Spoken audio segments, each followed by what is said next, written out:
जीवमजीवं दव्यं जिणवरवसहेण जेणणे देठं देवीं देवीं वन्दं वन्दे तं सर्वदा शिरसा। द्रव्य संग्रह परम मांगलिक ग्रंथ है। आचार्य नेमिचंद भगवान द्वारा यह लिखा गया है। 58 इसमें गाथा है। भाषा इसकी प्राकृत है। 7 तत्व 6 द्रव्य 9 पदार्थ 50 टीकाएँ मोक्ष मार्ग और ध्यान का इसमें सुंदर वर्णन है। हम सब लोग गाथा नंबर 39 पढ़ रहे थे। गाथा इस प्रकार से है।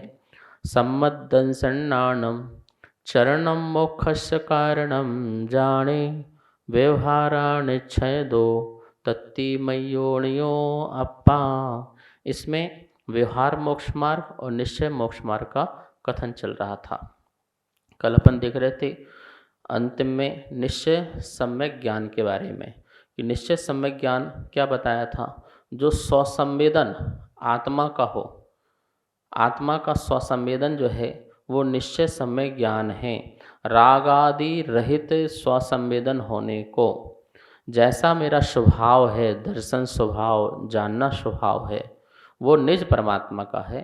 और वो उस निज परमात्मा को राग आदि से रहित होकर के स्वसंवेदन रूप जानना वहाँ था। निश्चय सम्यक दर्शन में सिद्धान करना, ऐसा मानना, वहाँ मानना था और यहाँ पर जानना था। तो ऐसा जो जानना है वह निश्चय सम्यक ज्ञान कहलाया। अब व्यवहार सम्यक चारित्र और निश्चय सम्यक चारित्र इन दोनों को समझना है। व्यवहार सम्यक चारित्र क्या है तो यहाँ लिखा है मन वचन काय और कृत कारित अनुमोदना से पाप की क्रिया का त्याग होता है, उसे व्यवहार सम्यक चारित्र कहते हैं। ध्यान से समझिए।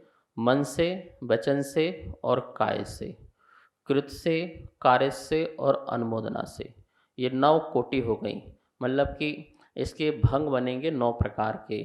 तीनों को आपस में गुणा करेंगे, मन वचन काय और कृत कार्य अनुमोदना को, तो ये 9 प्रकार के भंग बन जाते हैं। 9 प्रकार के भंग से पाप की क्रिया को रोकना, हिंसा, झूठ, चोरी, कुशील, ये परिक्रिया, ये पाप हैं।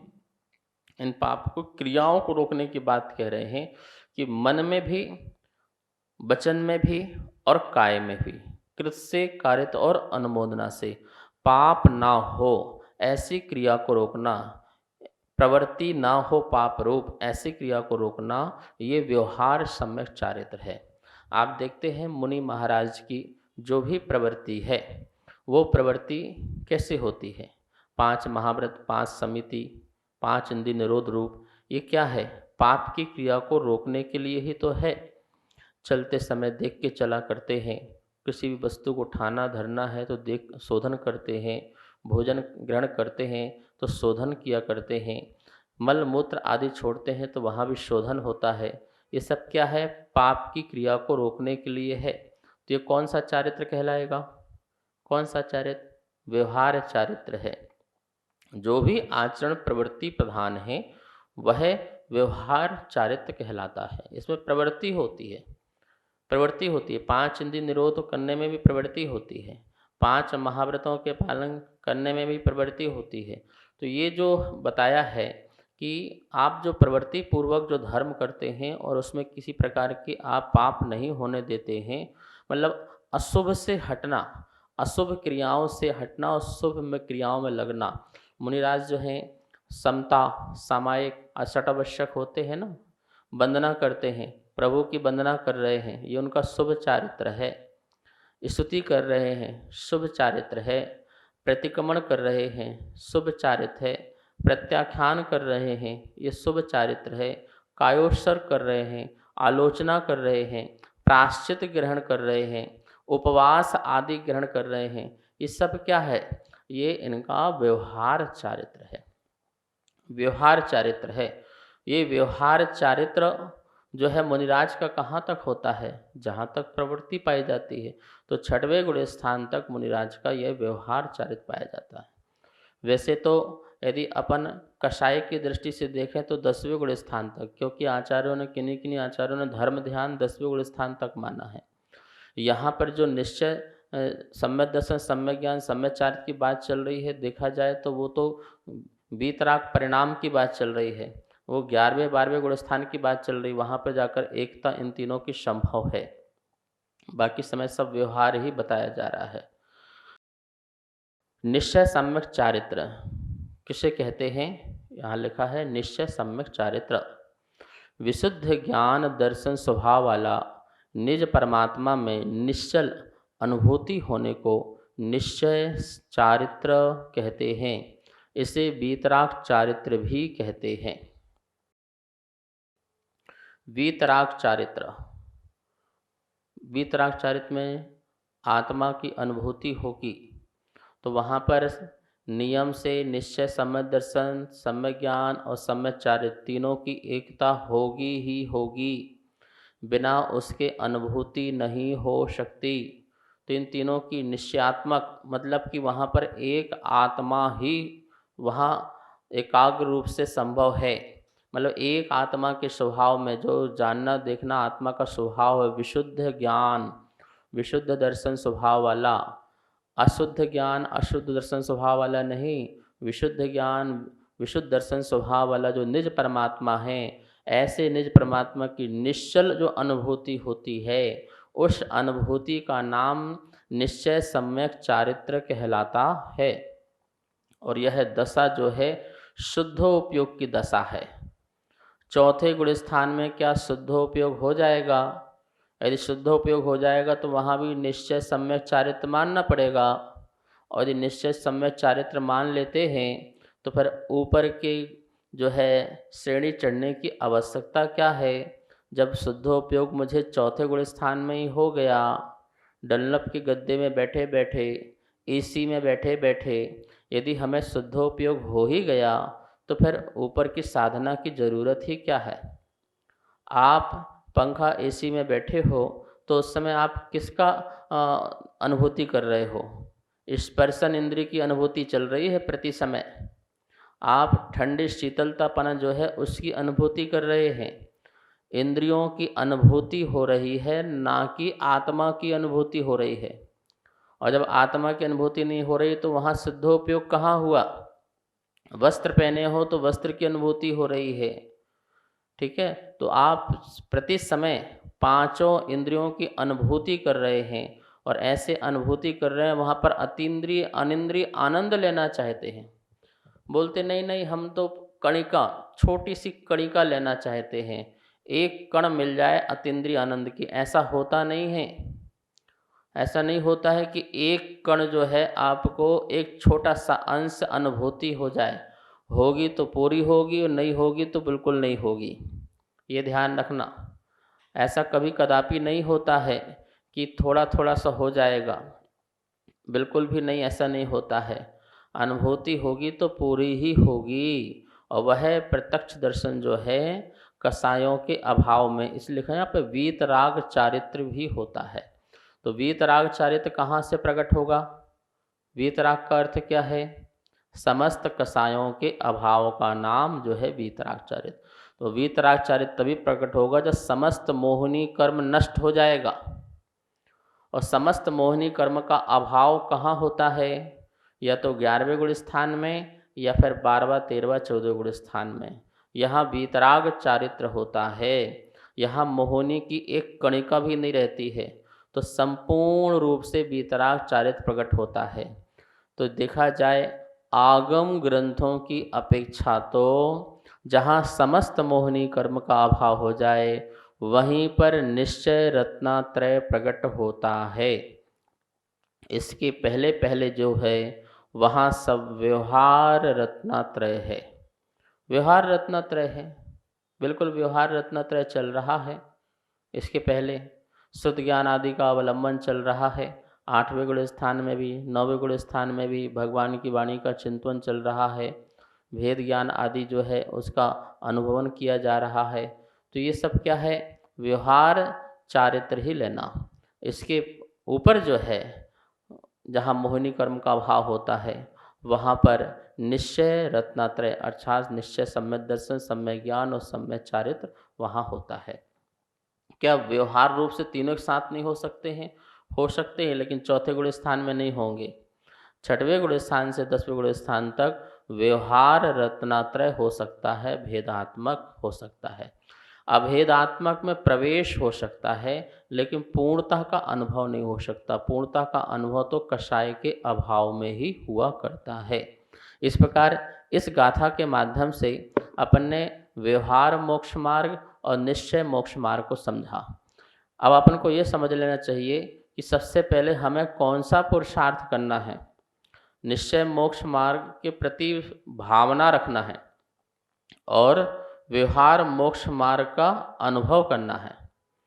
व्यवहार मोक्ष मार्ग के लिए पुरुषार्थ करना है कि हमें प्रकट करना ही करना है, हमें प्रभु के पास जाना ही जाना है, हमें परमात्मा के दर्शन करना ही करना है, उनकी वंदना स्तुति करना ही करना है, यही हमारे परमात्मा है। इस प्रकार का आपको व्यवहार सम्यक दर्शन की ओर बढ़ना है, स्वाध्याय करना है, द्वादशांग को पढ़ना है, ये सम्यक ज्ञान की ओर जाना है और व्रत आदि का पालन करना है, आचरण का पालन करना है, सम्यक चारित्र की ओर बढ़ना है।